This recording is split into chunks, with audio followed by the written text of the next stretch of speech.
Hello tout le monde, bienvenue sur ma chaîne Indies Cooking, j'espère que vous allez bien. On se retrouve aujourd'hui pour une nouvelle vidéo et aujourd'hui on va faire un cake salé idéal pour l'été, vraiment une recette d'été, aussi bien dégusté en apéritif ou avec une salade. C'est un cake salé au poivron et au thon, il est juste à tomber. Tous ceux qui l'ont mangé m'ont dit non mais franchement il est trop bon, donne-nous la recette.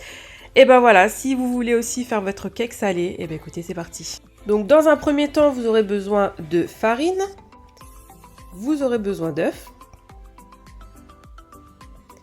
vous aurez besoin de poivrons, de cheddar et de fromage, du thon, de l'huile d'olive, de la poudre à lever levure chimique, du Philadelphia, du lait et c'est parti.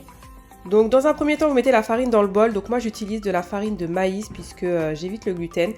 Et pareil, de la levure chimique sans gluten. Par contre, j'ai vu que la levure chimique classique ne me faisait pas trop ballonner. Mais voilà, après, vous pouvez utiliser n'importe quelle farine, bien sûr. Mais je vous jure, avec la farine de maïs, c'est trop bon. Ensuite, on casse les œufs, donc un par un.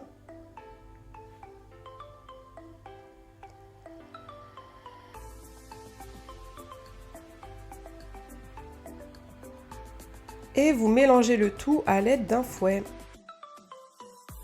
Ensuite, vous versez le lait petit à petit. Donc pareil, j'ai utilisé du lait végétal, du lait d'avoine, mais vous pouvez utiliser du lait normal, bien sûr. Ça marche tout aussi bien si vous n'êtes pas intolérant ou peu importe. C'est selon vos goûts, vos choix, comme toujours. Cette recette marche vraiment pour tout le monde. Il suffit de changer les ingrédients.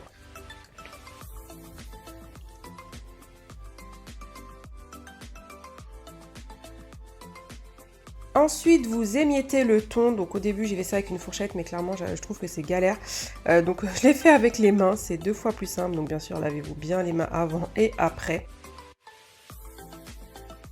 On veut vraiment que ce soit bien émietté pour que ça fasse pas non plus des gros bouts dans le cake. Donc pareil, j'utilise du thon sans huile, je trouve ça quand même un peu mieux. Ensuite, vous rajoutez du Philadelphia, ça marche aussi avec du Saint-Moré. Mais je trouve le Philadelphia un peu plus gourmand. Pareil aussi, c'est une étape que vous pouvez enlever.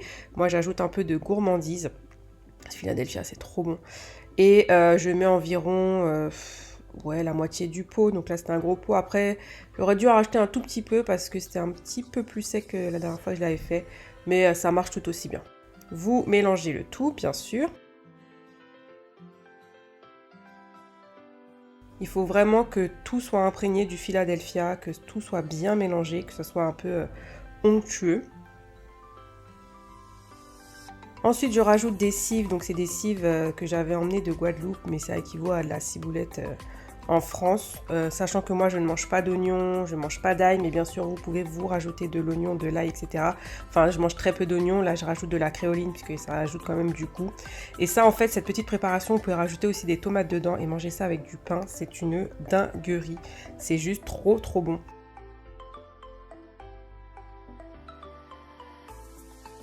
Donc je reprends ma préparation et donc je rajoute les tomates et les poivrons. Comme je vous disais, je n'avais pas assez de poivrons, donc j'ai pris ce qu'il y avait dans mon frigo, mais c'est quand même mieux de le faire uniquement avec des poivrons puisque c'est un cake au poivron.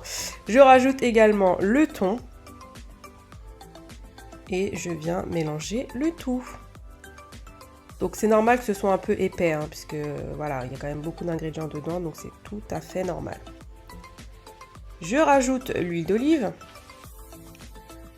Donc c'est quand même mieux avec l'huile d'olive que de l'huile de tournesol puisque ça donne ce petit goût d'olive.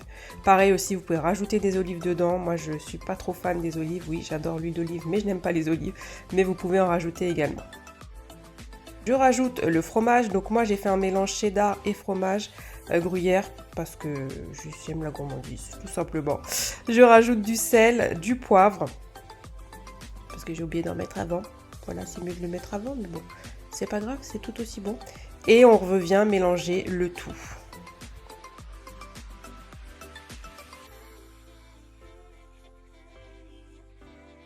Ensuite, vous mettez dans un moule à cake tout simplement. Donc moi, mon moule n'a pas besoin d'être beurré, mais n'hésitez pas à beurrer votre moule pour pas que ça accroche. Et vous enfournez au four à peu près pendant 45 minutes, 40 minutes à 180 degrés. Toujours pensez à Regardez à piquer avec une lame de couteau ou un cure-dent. Chaque four est différent. Moi, mon four va super vite, donc des fois 40 minutes, c'est suffisant. Mais voilà, vous faites selon le modèle de votre four. Ensuite, on démoule. Regardez-moi la couleur. Il n'est pas trop beau. Et franchement, c'est vraiment une tuerie. Comme je vous disais, vous pouvez l'accompagner d'une salade. Le manger en apéritif, c'est vraiment trop bon. Ou même avec des légumes, ce que vous voulez. Mais en apéritif ou avec une salade, je trouve que c'est le must. Moi, je l'avais proposé lors de mon brunch et mes amis avaient vraiment adoré. Donc voilà, j'espère que cette petite recette vous aura plu. N'hésitez pas à me taguer sur Instagram si jamais vous la recréez ou à me laisser un commentaire. Et puis nous, écoutez, on se retrouve dans une nouvelle vidéo. Bye!